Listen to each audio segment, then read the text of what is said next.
यदि आप इस वक्तव्य को देख रहे हैं तो आपको अवश्य यह ज्ञात होगा कि यह किस विषय में है। आप इस वक्तव्य को देखने से पूर्व डाउनलोड कर लें तो ज़्यादा अच्छा होगा, क्योंकि इस वक्तव्य को मिटाया जा सकता है और इस वक्तव्य के प्रसारण पर रोक भी लगाई जा सकती है। इस पूरी श्रृंखला के ऊपर भी प्रतिबंध लग सकता है। अतएव आप समस्त दर्शकों को हम यह परामर्श देंगे कि इस वक्तव्य को और इस श्रृंखला के सभी वक्तव्यों को आप डाउनलोड करके अपने पास सुरक्षित कर लें। आप इस चलचित्र श्रृंखला को अपने फेसबुक, यूट्यूब या अन्य समाचार माध्यमों में, सामाजिक माध्यमों में पुनः प्रकाशित भी कर सकते हैं, रीअपलोड भी कर सकते हैं। और साथ ही साथ हम इस बात के लिए आपको सतर्क कर दें, इस श्रृंखला में जिन विषयों पर हम चर्चा करेंगे, जिन बातों को हम अभिव्यक्त करेंगे, जो बातें हम आपको बताएंगे, वो बातें आपके जीवन शैली को, समाज और संसार को देखने के दृष्टिकोण पर बहुत ही प्रभावी असर डाल सकते हैं, बहुत ही प्रभावित रूप से आपको क्षुब्ध कर सकते हैं, आपकी मानसिक स्थिति को असंतुलित कर सकते हैं। इसीलिए निर्भयतापूर्वक, धैर्य के साथ आप इन चलचित्रों को देखेंगे। हम इन समस्त चलचित्रों के माध्यम से आप सभी लोगों को एक ऐसे संकट के प्रति जागरूक करना चाहते हैं जो आपके साथ निरंतर बना हुआ है, लेकिन आपको उसका बोध नहीं है। वो संकट आपके जन्म से लेकर आपकी मृत्यु तक जुड़ा हुआ है और आपके जीवन पर उसका जो प्रभाव पड़ता है, उससे आपकी पारलौकिक गति भी बिल्कुल स्पष्ट रूप से प्रभावित होती है। हो सकता है आप इस श्रृंखला को देखने के बाद जिन लोगों को नायक मानते हों उनको खलनायक मानने लगें, जिन लोगों को आप बुरा मानते थे वो आपकी दृष्टि में अच्छे लगने लगें। हो सकता है जो आपके लिए श्रद्धेय हों, अब इस श्रृंखला के बाद वो आपके लिए उन लोगों की छवियाँ बिगड़ जाएं, उन लोगों की छवियाँ नकारात्मक हो जाएं। हम जिस व्यक्ति के विषय में चर्चा करना चाहते हैं वो व्यक्ति यह जानता है कि हम चर्चा कर रहे हैं, वो जानता है कि आप उससे सुन रहे हैं, वो जानता है कि आप उसके बारे में जानना चाहते हैं। वो देख रहा है आपको, वो सुन रहा है आपको, वो समझ रहा है आपको और प्रभावित कर रहा है आपको। इस विश्व के सैन्य शक्ति, आर्थिक शक्ति, राजनीतिक शक्ति, शैक्षणिक शक्ति और बहुत से प्रकार के तकनीक, विज्ञान और आविष्कारों के पीछे जो सत्ताएं हैं, वो समस्त सत्ताएं जिस शक्ति के लिए कार्य कर रही हैं, जिस व्यक्ति के अनुशासन को मान रही हैं, चाहे यह जानते हुए पर भी कि हम किसके लिए काम कर रहे हैं या न जानते हुए, कुछ भय से, कुछ लोभ से, कुछ अज्ञान से, लेकिन उसके विरुद्ध जाने का साहस कोई नहीं करता। जो करते हैं वो या तो चुप करा दिए जाते हैं अस्थायी रूप से, या फिर चुप करा दिए जाते हैं हमेशा के लिए। इस व्यक्ति के प्रभाव से बचने के लिए कोई हथियार नहीं है, कोई शस्त्र नहीं है जिसको आप हाथ में लेकर खड़े हो जाएं तो ये आपसे डर जाएगा। इसकी शक्ति शारीरिक से अधिक मानसिक है। ये कई दिनों से नहीं, कई महीनों से नहीं, कई वर्षों से नहीं, कई शताब्दियों से जीवित है। इसका कोई निश्चित शरीर नहीं है, इसका रहने का कोई निश्चित स्थान नहीं है, इसका कोई निश्चित नाम नहीं है। कुछ लोग इसको शैतान कहते हैं, कुछ इसे लूसीफर कहते हैं, कुछ इसे सरपेंट कहते हैं, कुछ इसे बैफोमेट कहते हैं, कुछ इसे डेविल कहते हैं, कुछ डार्क प्रिंस कहते हैं, कुछ लोग इसे दज्जाल कहते हैं, कुछ लोग इसे अपोलियन कहते हैं, कुछ मैमन कहते हैं, कुछ लीगन कहते हैं, कुछ अजाजल कहते हैं, कुछ मेफिस्टोफिलिस कहते हैं। लेकिन वह नाम जो इससे सबसे अधिक प्रिय है वो है बीलजीबब। बीलजीबब जो है वो एक म्लेच्छ भाषा का शब्द है जिसका अर्थ होता है मक्खियों का राजा। मक्खियों का अर्थ है इसके एजेंट, इसके गुलाम, जो इसके लिए मक्खियों के समान है। आपने एंटमैन फिल्म देखी होगी। एंटमैन फिल्म में क्या होता है, चींटियों के माध्यम से बड़े बड़े युद्ध लड़कर वो जीत जाता है। चींटियाँ देखने में छोटी हैं, लेकिन अगर एकजुट होकर कोई कार्य करें तो उसका प्रभाव बहुत अधिक होता है। इसलिए छोटी सी छोटी चींटियों का समूह भी अगर किसी बड़े वृक्ष के अंदर प्रविष्ट हो जाए, उसकी पूरी जड़ को खोखली करके बड़े से बड़े वृक्ष को धराशायी कर देती है। बड़े से बड़े पर्वतों को वह चींटियाँ छोटे छोटे धूल में परिवर्तित करने का, छोटे छोटे धूल के कणों में परिवर्तित करने का साहस रखती हैं। आप एक कल्पना करके देखें, इस विश्व के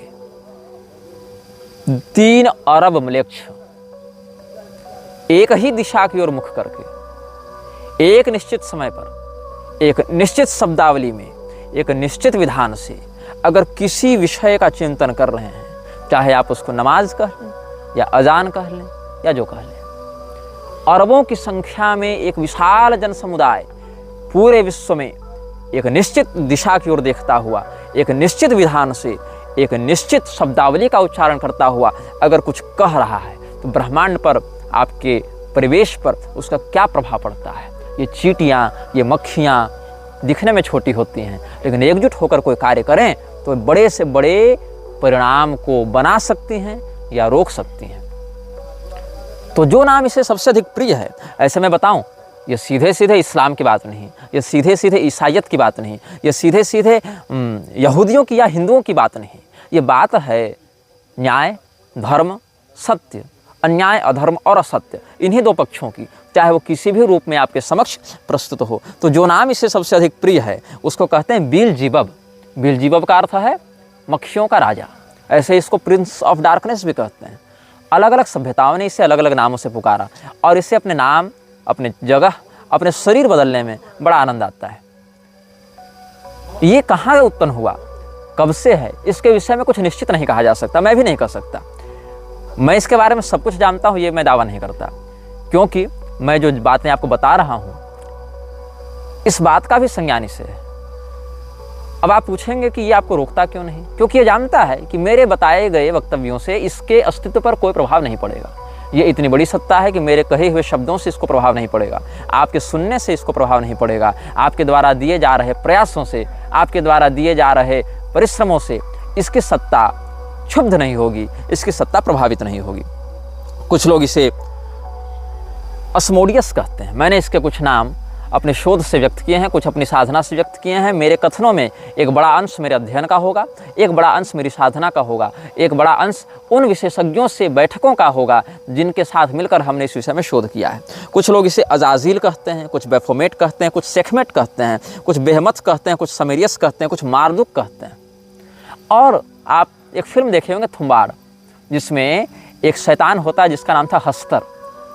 आपको लगता है फिल्में केवल डायरेक्टर्स या स्क्रिप्ट राइटर्स की कल्पना से बनती हैं, ऐसा नहीं है। उन कल्पनाओं की प्रेरणा देने वाली शक्तियाँ प्रयास करती हैं कि समाज में इन नामों की लोग चर्चा करें, और जिसके नाम की अधिकाधिक चर्चा होती है उसकी शक्तियाँ भी बढ़ती हैं। तो इसका एक नाम है अस्तर, इसी नाम को थोड़ा सा बदल कर दिया गया हस्तर। तो अस्तर जो है ये भी इसके अनेक नामों में से एक नाम है।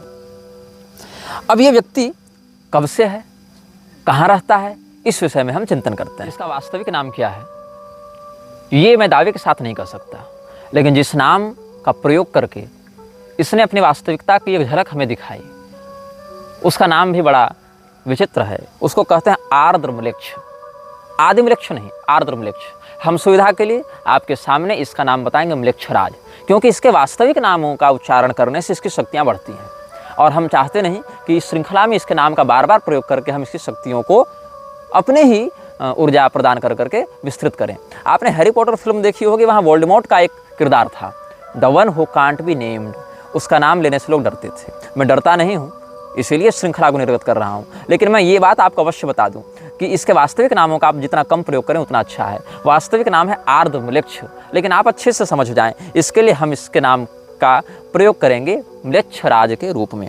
इसका एक नाम आहरिमान भी है। आहरिमान और आर्द्रम्लेच्छ दोनों इसका वास्तविक नाम है। आहरिमान आर्द्रम्लेच्छ इसका नाम है, आर्द्रम्लेच्छ इसका सरनेम है, आहरिमान इसका नाम है। तो आहरिमान आर्द्रम्लेच्छ ये इसका पूरा नाम है, first name and last name. तो ये व्यक्ति कहाँ रहता है, ये अभी जिस प्रारूप में चल रहा है, जिस प्रकार की गतिविधियों को लेकर चल रहा है, इस प्रकार की गतिविधियां ये 800 वर्षों से कर रहा है। ऐसा नहीं है कि 800 वर्ष पहले से जिंदा है, ये जिंदा उससे पहले से, उससे बहुत पहले से जिंदा है, लेकिन उससे पहले ये अपने शरीर जल्दी जल्दी नहीं बदलता था, उससे पहले ये अपना घर जल्दी जल्दी नहीं बदलता था, क्योंकि विश्व की जनसंख्या और विश्व की तकनीक, संचार माध्यम बहुत पीछे थे, बहुत कम थे। जैसे जैसे तकनीक बढ़ती है और जैसे जैसे जनसंख्या बढ़ती है, उतनी शीघ्रता से इसको अपना शरीर बदलना होता है, उतनी शीघ्रता से इसको अपना ठिकाना बदलना होता है। तो पिछले, मतलब आप समझ लें कि अगर आधुनिक काल गणना के अनुसार माने तो ईसा की पहली शताब्दी से लेकर ईसा की 12वीं शताब्दी में 1200 वर्षों में इसने अपने ठिकाने 8 से 10 बार बदले, और इधर 800 वर्षों में इसने अपने ठिकाने लगभग 10 बार बदले। हर 2 पीढ़ियों में ये अपना ठिकाना बदल रहा है, जिसमें 4 ठिकाने इसने पिछले 80 वर्षों में बदले हैं।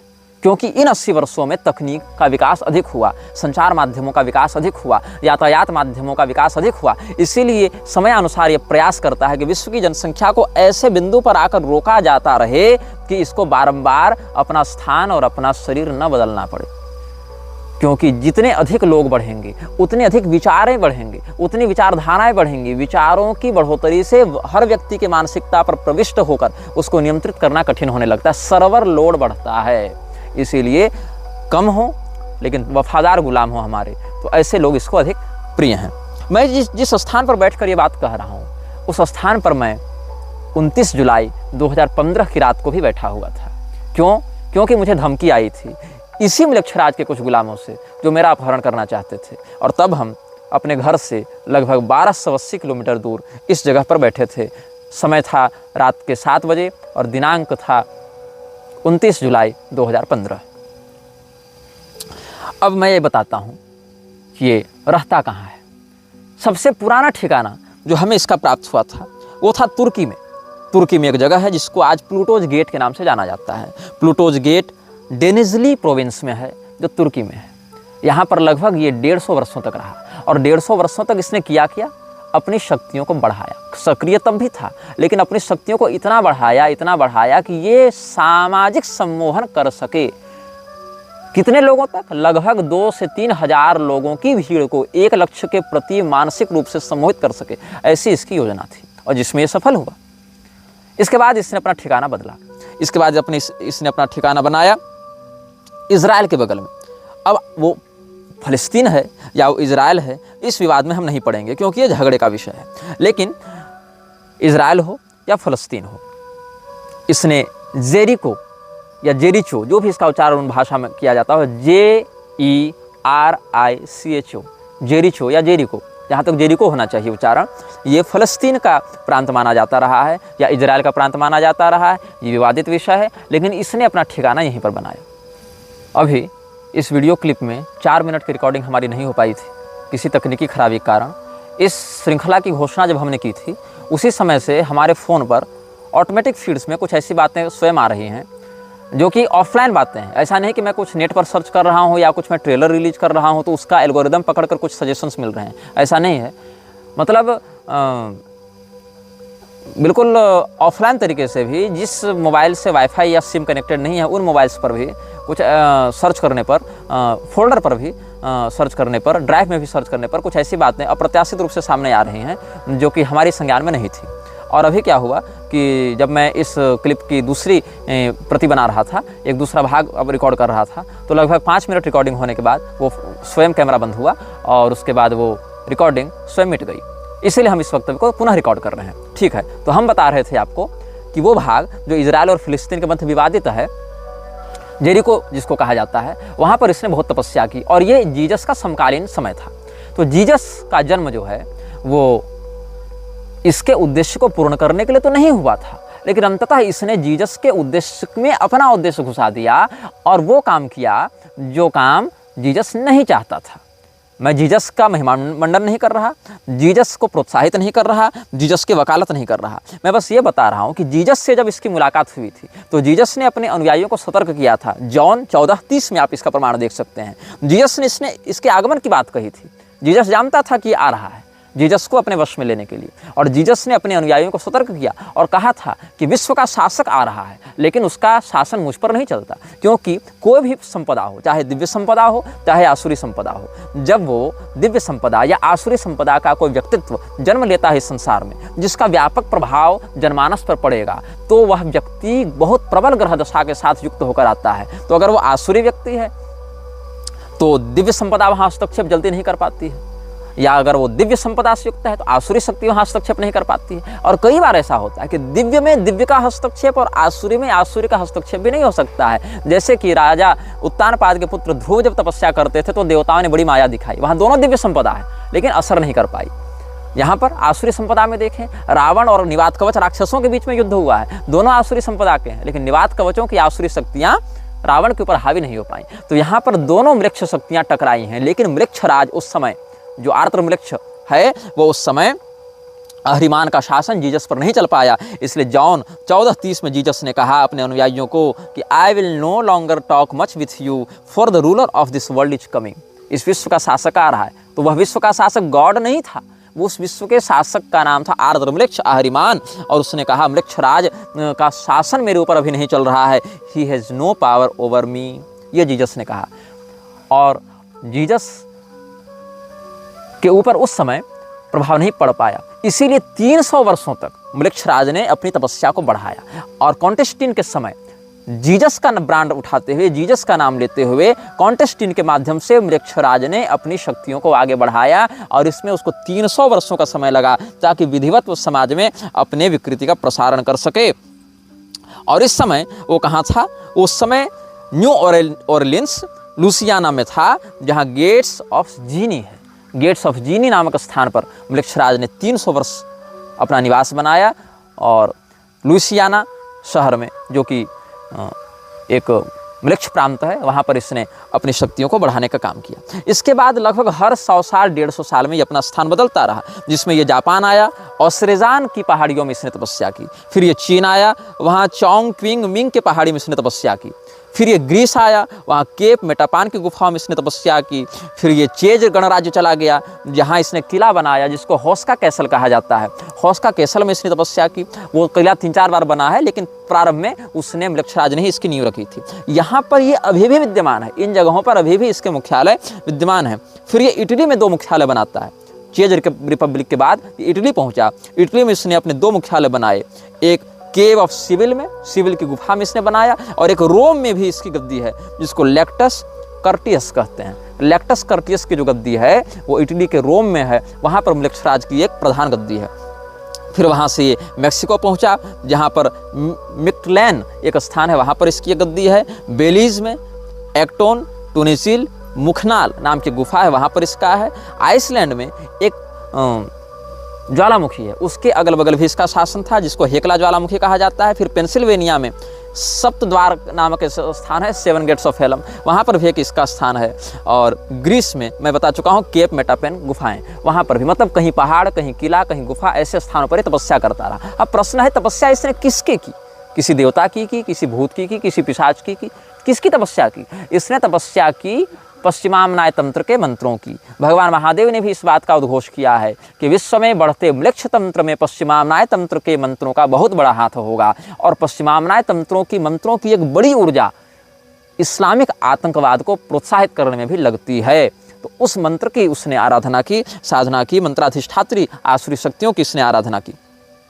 फिर इसने अपने मुख्यालय बनाने आरंभ की। ये तो इसकी कर्मभूमि हो गई। इन स्थानों पर इसने अपनी शक्तियों को बढ़ाया और अपनी शक्तियों को, ये 12वीं शताब्दी तक की बात है। 12वीं शताब्दी के बाद ये आया प्रोवो ऊटा नामक स्थान पर। प्रोवो ऊटा स्थान पर आकर इसने अपनी एक गद्दी स्थापित की, अपना एक मुख्यालय बनाया। फिर ये माल्टा चला गया। माल्टा शहर में जो गोजो द्वीप है, गोजो द्वीप पर इसने कब्जा किया। माल्टा शहर में ये रहा। उसके बाद मैंने जहाँ तक हमारी बुद्धि जा पाई भौतिक और आध्यात्मिक स्थिति से, वहाँ तक हमने इसका शोध किया है।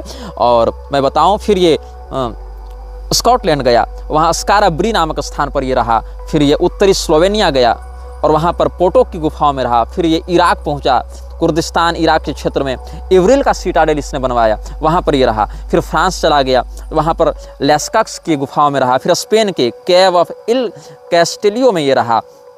उसके बाद ये तुर्की आया, गोवेकली टेप में ये रहा। इस प्रकार से अलग अलग स्थानों पर घूमता हुआ अंत में ये पहुंचा कोला प्रायद्वीप। कोला प्रायद्वीप में आज से 50 साल पहले म्लेच्छराज रहता था। जब कोला प्रायद्वीप में वैज्ञानिकों का शोध बढ़ने लगा तो कोला प्रायद्वीप को छोड़कर ये पहुंच गया तुर्कमेनिस्तान के काराकुम रेगिस्तान में। और पिछले 1 साल तक ये तुर्कमेनिस्तान के काराकुम रेगिस्तान में रहता था। अब ये जिस स्थान पर रहता है वो दिखता कैसा है, इसकी झलक अगर मैं कुशल चित्रकार या एनिमे डिजाइनर होता तो आपको मैं दिखा देता, लेकिन मैं असमर्थ हूँ। मैंने AI से इसके घर का डिजाइन बनाने का बहुत प्रयास किया। लगभग मैंने अपने जीवन के 3 दिन दिए, जहाँ तक मेरे पास तकनीकी ज्ञान है, ग्राफिक डिजाइन है मेरे पास। मैंने 3 दिन परिश्रम किया, लेकिन जो मैंने देखा इसके घर का नक्शा वो मैं नहीं दिखा सकता हूँ आपको। मैंने बहुत परिश्रम किया, क्षमा कीजिएगा, मेरे पास वो डाटा नहीं है। मैं बस आपको वर्णन करता हूँ, आप अपने नेत्र बंद करके वो जानकारी को सोचने का प्रयास करें कि आप एक ऐसे स्थान पर हैं जो लगभग आधा किलोमीटर लंबा और आधा किलोमीटर चौड़ा है। मतलब वो स्क्वायर नहीं है, आप ऐसा समझें कि वो आधा किलोमीटर रेडियस का एक गोलाकार क्षेत्र है। उस गोलाकार क्षेत्र के मध्य में एक तल्ले का एक घर है। ये अंडरग्राउंड नहीं है, ये ज़मीन के ऊपर है और उसकी छत एक तरफा स्लोप वाली है। एक तरफा स्लोप वाली उसकी छत है, दो तरफा स्लोप नहीं है, एक तरफा स्लोप है। बिल्कुल काले रंग का घर है। उस घर के ठीक सामने आग जल रही है। कुछ टूटे हुए वाहन हैं, कुछ बिजली के खंभे हैं जहाँ पुराने बल्ब लग रहे हैं और उन बल्बों की रोशनी जहाँ तक है वहाँ तक तो प्रकाश है, लेकिन उसके आगे घुप घना अंधेरा है। और मैं बहुत निर्भय प्रवृत्ति का व्यक्ति हूँ। मैं वन पर्वत इत्यादि में निर्भयतापूर्वक विचरण करता हूँ और उस घर की झलक मैंने लगभग आधे मिनट तक देखी। मैंने स्वयं को वहाँ पर आध्यात्मिक रूप से अनुभव किया, लेकिन वो इतना भयाक्रांत करने वाला दृश्य था। वहाँ कोई भूत प्रेत डरावनी कुछ नहीं थी, बस एक घर था काले रंग का, एक अंधेरा परिवेश था, कुछ टूटे वाहन थे और सामने अग्निकुंड था। और इसी दृश्य में इतनी नकारात्मकता थी, इतनी आसुरी तत्वों का उसमें प्रतिष्ठापन था कि मेरे जैसा निर्भय व्यक्ति भी हृदय से कांप गया और उसके आगे देखने का मैं साहस उस समय नहीं कर पाया था। और इस स्थान का नाम क्या है ये खोजने में मैंने बहुत परिश्रम किया और तब जाकर पता चला कि ये स्थान का कोई निश्चित नाम नहीं है। मतलब ये उसका हेडक्वार्टर जो है, हेडक्वार्टर की एक अलग संज्ञा है जिसको कहते हैं पैरागमम। इसका नाम है पैरागमम। पैरागमम का जो मुख्यालय है, पैरागमम एक उपलक्षण है। मतलब अगर मृक्षराज यहाँ बैठा है तो इसी जगह का नाम हो जाएगा पैरागमम। अगर मृक्षराज दिल्ली में बैठा है तो उस जगह का नाम हो जाएगा पैरागमम। अगर मृक्षराज वाशिंगटन में बैठा है तो उस स्थान का नाम हो जाएगा पैरागमम। मतलब पैरागमम को निश्चित स्थान नहीं है, पैरागमम वो थ्रोन है जिस पर मृक्षराज बैठता है, वो उसका हेडक्वार्टर है। चाहे वो कहीं बना ले, चाहे वो आपके मन में बना ले, तो आपका मन हो जाएगा पैरागमम। इस प्रकार से अलग अलग स्थानों पर वो रहता है। सीरिया में भी इसकी गतिविधियाँ हमने 2017 से 18 के मध्य में देखी थी, अनुभव की थी। मतलब देखी थी मतलब गया नहीं था, अनुभव की थी और एक शाक्त परंपरा के साधक से इसकी पुष्टि भी की थी। तो हमने आपको इस विषय में मूलभूत जानकारी आज देने का प्रयास किया है, इसके नाम के विषय में, इसके उद्देश्य के विषय में, इसके रहने के ठिकानों के विषय में। इसीलिए इस एपिसोड को हम किसी नाम से युक्त नहीं करेंगे। इस एपिसोड में हम इन्फिनिटी का चिन्ह लगाते हैं और आप सबों को हम अंत में जाते जाते एक चेतावनी देंगे। इस वीडियो को देखने से पहले अगर आप डाउनलोड कर चुके हैं तो अच्छी बात है, नहीं तो अब इस वीडियो का अंत तो होने वाला है, अब बिल्कुल डाउनलोड कर लें। और इस वीडियो की श्रृंखलाओं को आप जब भी देखेंगे तो आप एक मंत्र का पाठ करें वीडियो को देखने के पहले और वीडियो को देखने के बाद, और अपने जीवन का इसको अभिन्न अंग बना लें। इस मंत्र को मैं डिस्क्रिप्शन में लिख भी दूंगा और मैं बोलकर भी सुना देता हूँ। कर्कोटकस्य नागस्य दमयन्त्या नलस्य च ऋतुपर्णस्य राजर्षेः कीर्तनम कलिनाशनम। एक बार और सुन लीजिए। ऋतुपर्णस्य राजर्षेः कीर्तनम कलिनाशनम, यही वाला श्लोक है। शुरू से पहला बोलता हूँ। कर्कोटकस्य नागस्य दमयन्त्या नलस्य च ऋतुपर्णस्य राजर्षेः कीर्तनम कलिनाशनम। अर्थ क्या है? निषध देश के राजा नल, विदर्भ देश की राजकुमारी दमयंती, अयोध्या के महाराज ऋतुपर्ण और कर्कोटक नाग, इन चारों का स्मरण करने से कलि पुरुष कलियुग आपको पीड़ा नहीं देता, बाधा नहीं देता। आप अभी जिस आध्यात्मिक स्थिति में हैं, अपने इष्ट का चिंतन करते हुए, अपने गुरुमंडल का चिंतन करते हुए, अपने कुलागमोक्त देवताओं का चिंतन करते हुए इस मंत्र का अधिकाधिक चिंतन करें, पाठ करें। प्रातःकाल उठकर इसका अधिकाधिक चिंतन किया करें, इस मंत्र के अर्थ का चिंतन किया करें और परब्रह्मणे नमः ऐसा कह के भगवान को प्रणाम करें, अपने इष्ट को प्रणाम करें। और मृक्षराज से आपका जीवन मानसिक, शारीरिक, सामाजिक रूप से प्रभावित न हो, इसके लिए अपने मन को अधिकाधिक सबल बनाएं, क्योंकि आपका भय ही मृक्षराज का आहार है। यह वीडियो जल्द ही हटा दिया जा सकता है। कृपया थर्ड पार्टी ऐप्स का उपयोग करके डाउनलोड करें। आप इस वीडियो को अपने चैनल पर फिर से अपलोड भी कर सकते हैं।